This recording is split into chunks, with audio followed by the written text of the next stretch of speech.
Hello everybody! So, this is my second attempt at an album review, so I thought for this time I would attempt to do something a little more pertinent.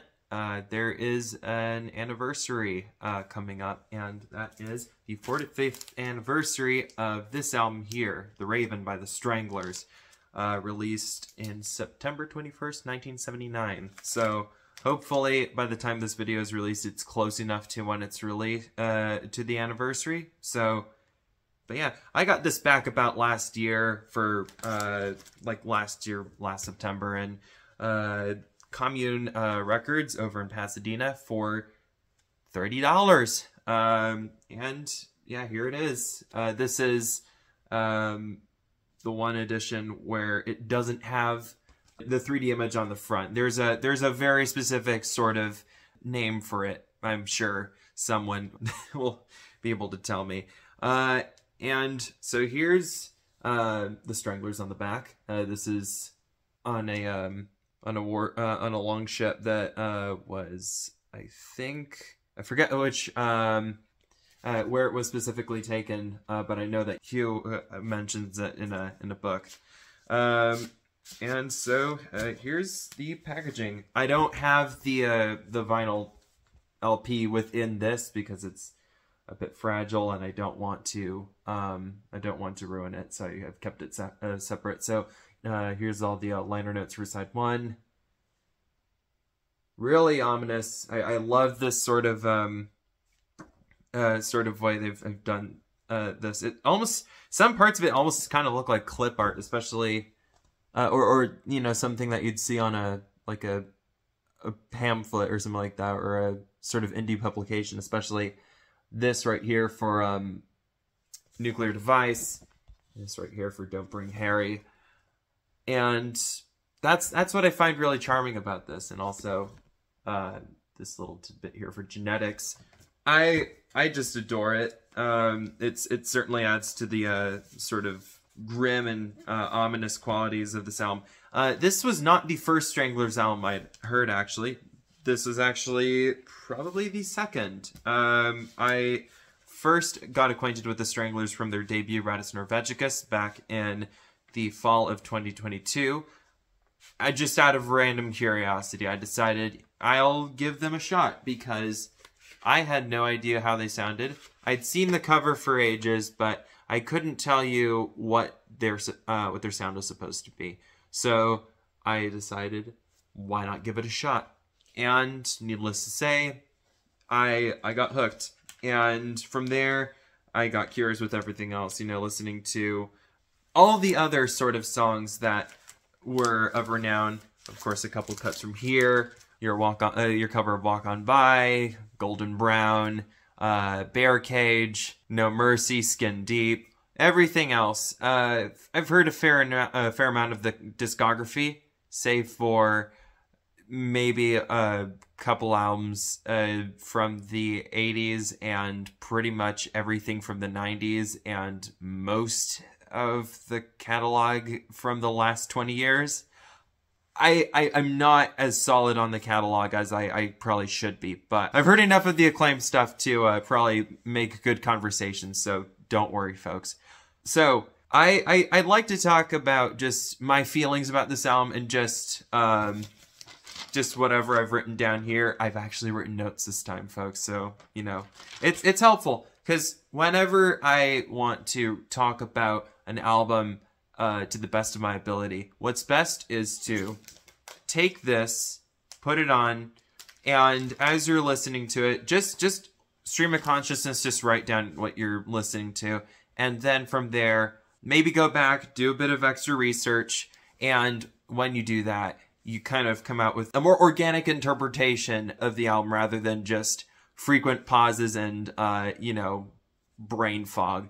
So, starting off with side one, we've got the opener, Longships, which is about a minute-long instrumental. It's a very nice sort of rolling, standard keyboards and bass track. It's a bit of a fast waltz, really. So Hugh didn't write any lyrics for this. He just couldn't think of anything to put down. But I think it works nicely for an opener. So next up, we've got the first song with any vocals on it, and that's the title track.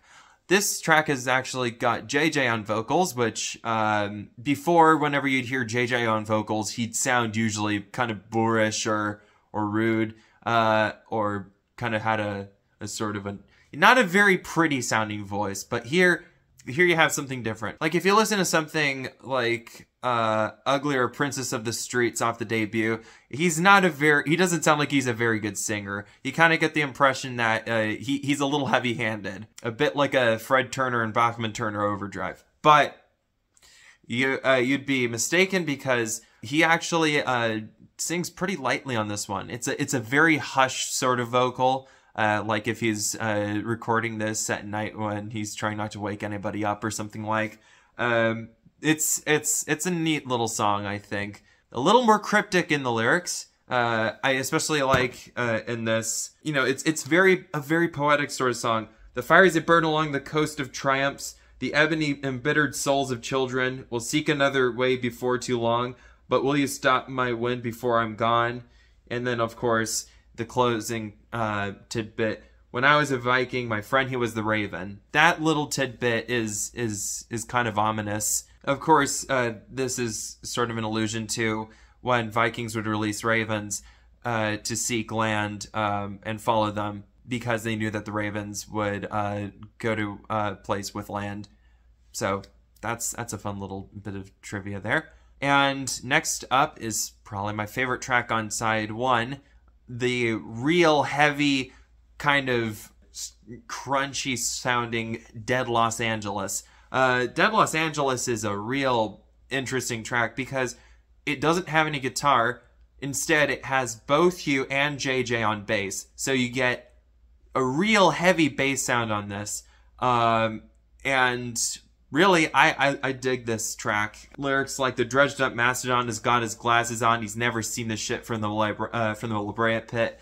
Just, it's a real catchy song. And nothing like, I remember once standing in front of the lake pit, in front of the actual La Brea tar pits once. And I was just standing there just listening to that song while eating a Subway footlong, and it just worked. It just worked for me. So yeah, just a real nice catchy tune, real kind of grimy sounding. I love that about it. It's a very sort of vulgar sounding song, but it doesn't sound like it probably as vulgar as something off of maybe the first two albums, but it could probably also fit on Black and White. I'll say that much.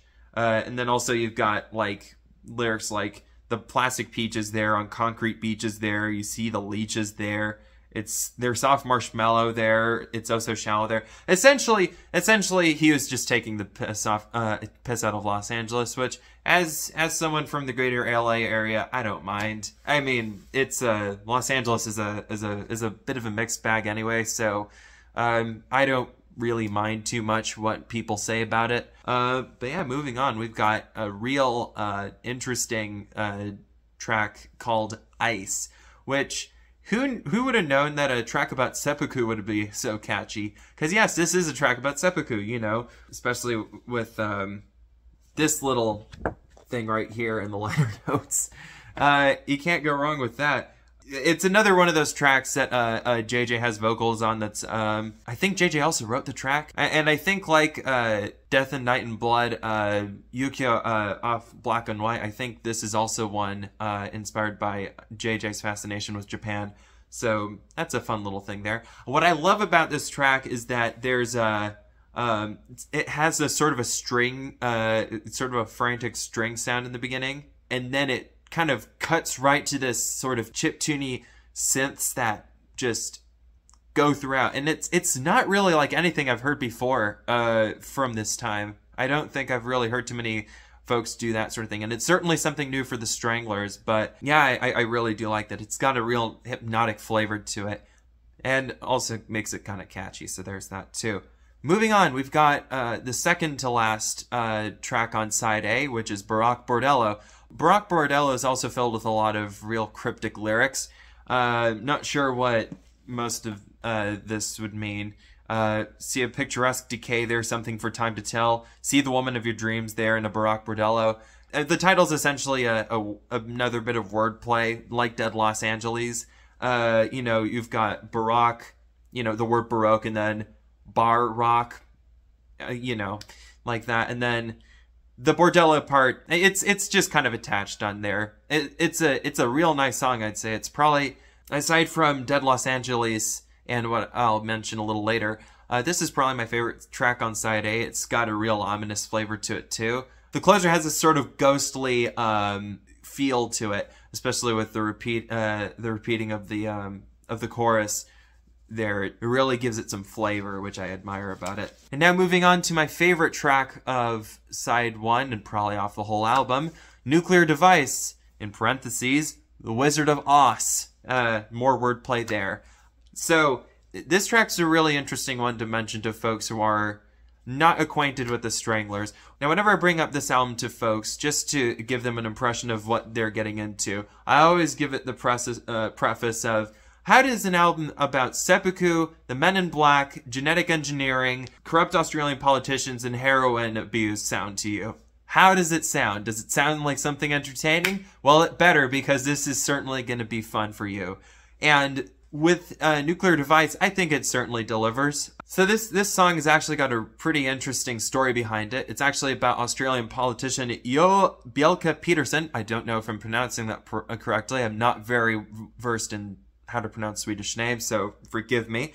Who was a bit of a despot for his time. For one, he exacted strict curfews on people in Brisbane, which the lyrics allude to, and also sold off land to Japanese investors on Australia's coast, and also was interested in making his own independent state, as alluded to by the lyrics. So just a really strange character altogether. From what I've probably given you, this song probably sounds a bit of a bore, does it? No, the song's an absolute, it's an absolute banger, I think. You start off with this sort of creepy theremin sound in the beginning. I really like that. And then it starts up again with the sort of chiptune keyboards that we all love. And then when the bass hits you, it gets you dancing. I gotta be honest, this is like one of those songs that I can't be unhappy with. And that chorus is so damn catchy. If I could get lucky and secede from the States, I'd buy the country at an incredible rate. You know, just that sort of thing.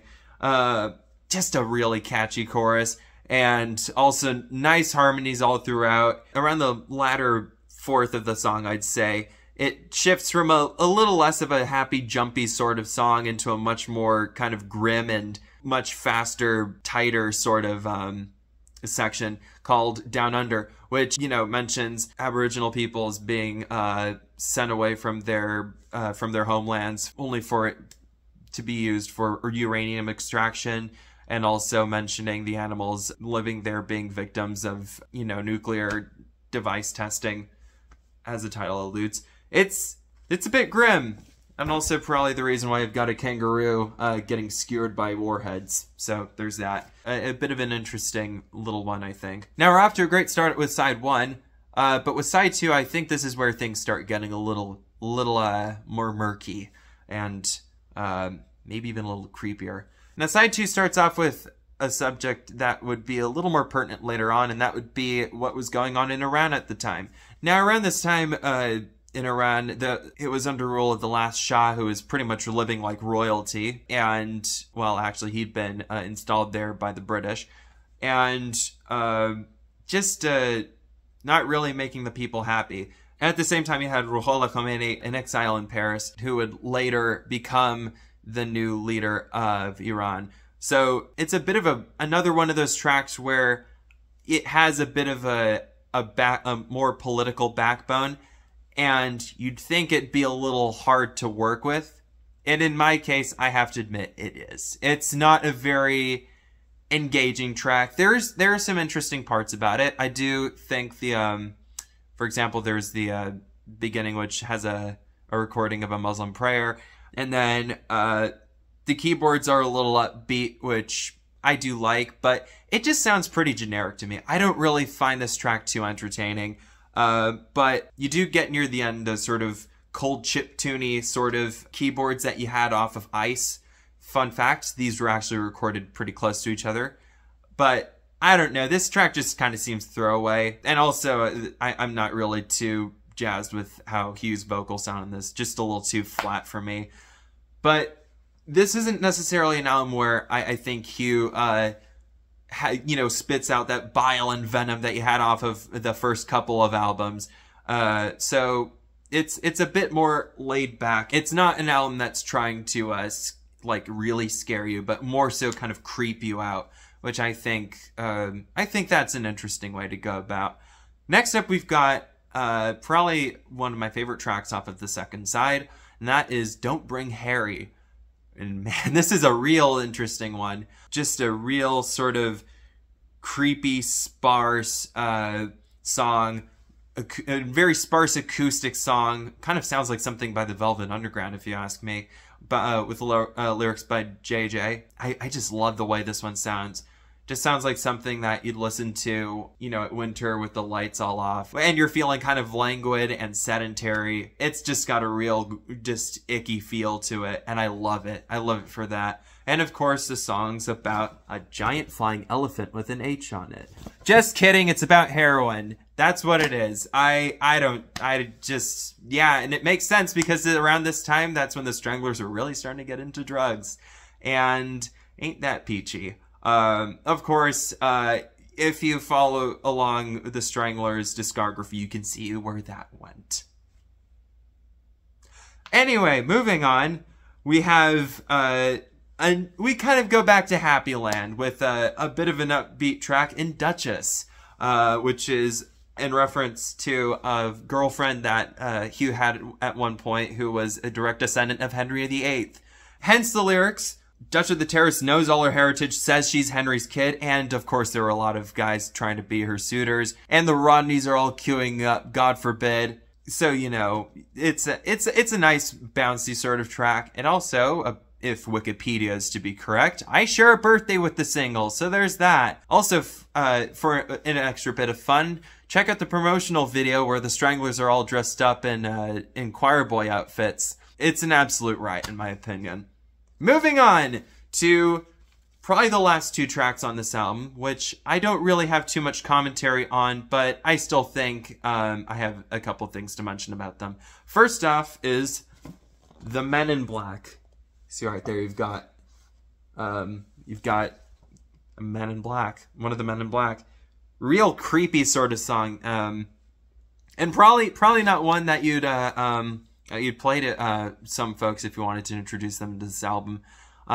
It's kind of good that this is kind of near the end of the album, but I wouldn't say it's necessarily a strong track. It is a creepy track, I'll give you that, but I wouldn't necessarily say it's one my ears would perk up to if I were to listen to it. It does have the sound of something that was just kind of created because they needed to fill in space. I do like the lyrics of it though, especially in the middle where Hugh says, human flesh is porky meat, and then you get the chipmunk laughter. Oh, I should mention, all the vocals in this song are pretty much high-pitched chipmunky vocals, which might get on the nerves of some. I don't think it's that terrible. I think there's probably worse cases of it. But with this song, I'm not necessarily entertained by it too much. Fun fact, if you're listening carefully, and by listening carefully, I mean playing this at double speed, you'll notice that this is actually 2 sunspots off of the subsequent album, slowed down to half speed. Of course, you can kind of toggle around with this on YouTube by just taking 2 sunspots and just cutting it down to half speed, or taking this song and then moving up double speed.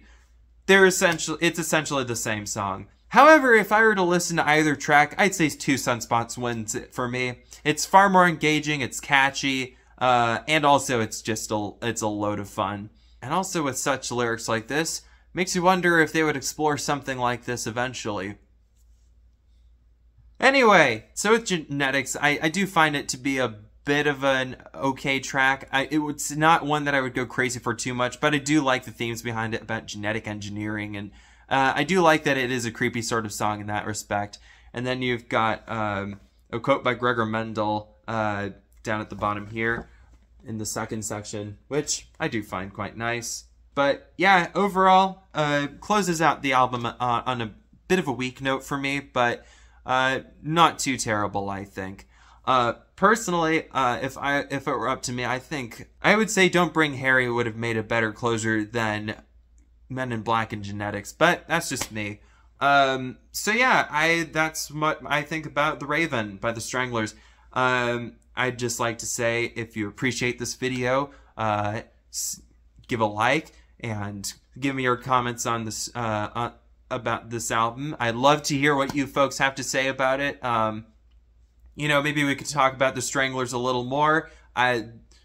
This isn't the only album I have of theirs anyway, so if you'd like to hear more about it, feel free to type down below. And of course, if you want to see more like this, you should subscribe.